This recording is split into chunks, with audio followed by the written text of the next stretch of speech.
Ndeshja kualifikuese ndërmjet kombëtares së Shqipërisë dhe asaj të Serbisë ka zgjuar interesim të madh tek opinioni dhe më gjerë, tek futboldashësit në të gjitha trojet ku jetojnë shqiptar. Kjo nuk është vetëm një ndeshje futbolli, ku Shqipëria dhe Serbia përballen në një ndeshje kualifikuese për Kupën e Botës.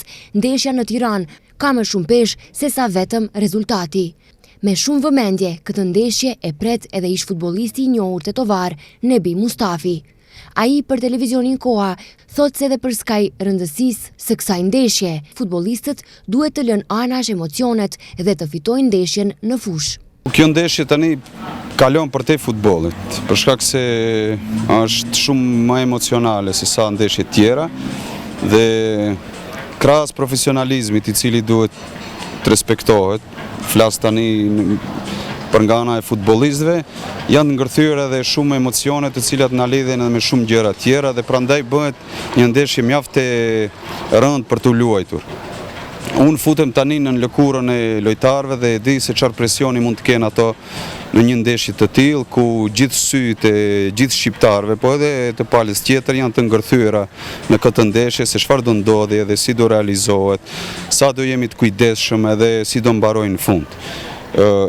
Emocionalisht mua më duhet të flas atë që ngjej dhe them se Shqipëria do dalë fituese, edhe pse në këto lloj ndeshjes, të cilat kanë një peshë mjaft të madhe, siç thash, për te futbollit, çdo moment gjatë atyre 90 minutave do jetë mjaft i rëndësishëm. Një moment i pakujdesshëm mund t'i çojë gjërat në një kahje të cilën mund edhe ne mos e donim edhe askush tjetër.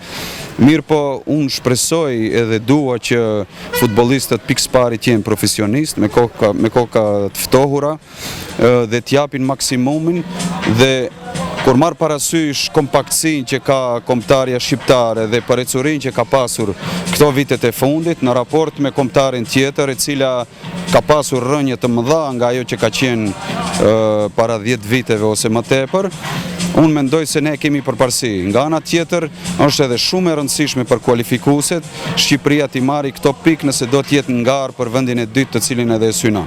Në anketën e zhvilluar në qytetin e Tetovës, futbolldashësit janë të mendimit se kjo është një mundësi për të treguar se ne dim të jemi qytetar dhe sportdashës edhe pse kalon përtej futbollit. Le të përkrajnë kombëtaren tonë me zë, zemër dhe dashuri, jo vetëm urrejtje dhe mlef.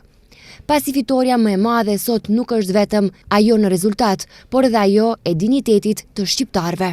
Nga kjo ndeshje, ne si tifoz presim vetëm fitoren e kombëtares tonë, Shqipërisë dhe asgjë tjetër. Vendimtare mund të jetë, pasi lojtarët e kombëtares janë me emocione, pasi e dim luajmë kundër Serbisë, edhe shpresojmë që t'i largojnë emocionet edhe të hapin maksimumin fushë, edhe të shënojmë fitore me çdo kusht. Nëse shiqojmë në këndvështrimin sportiv, dëshira ime është që të fiton Shqipëria, por përsëri do t'ja lëmë ta shohim përfundimin e ndeshjes. Unë mendoj që ndeshja të jetë barazim, por dëshira ime është që të fiton Shqipëria.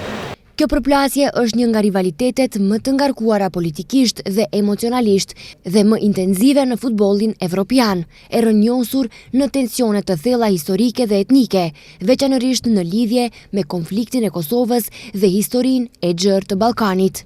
Me identitetet kombëtare të ndërthurura thellë, organizatorët po punojnë për të siguruar që jehonat e konfrontimeve të së kaluarës të mbahen larg.